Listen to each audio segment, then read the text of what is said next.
ايه ده؟ في ايه؟ انت ليه مقعدك على الترابيزه دي؟ يا ابني رد عليا، في كذا ترابيزه. عيب كده، انا في ناس صحابي مجايلي. وايه الفلوس دي وايه المنظر ده؟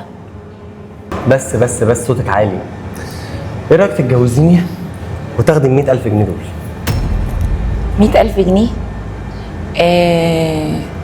وليه يعني بتعمل كده؟ او ليه بتعرض عليا فلوس علشان اتجوزك؟ مش فاهمه حاجه، مع انك انت شاب كويس وشكلك امور وابن ناس. والله بصي، انا هقول لك حاجه. انا عايزيني في البيت اتجوز واحده ما بحبهاش وهصرف عليه. يعني فرقت ايه بقى ان انا اتجوزك من ان انا اتجوز واحده ما اعرفهاش؟ برضو كده كده هصرف. انجزي، موافقه ولا مش موافقه؟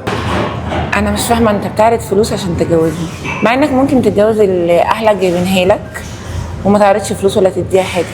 ايه الفرق ما بيني وما بين التانية؟ مع ان الموضوع محتاج تفكير شويه.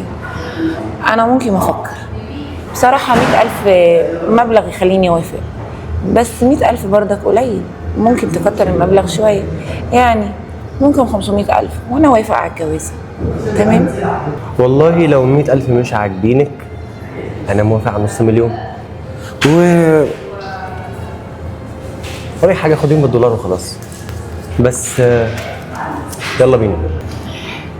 تمام، يلا يلا. يلا بينا.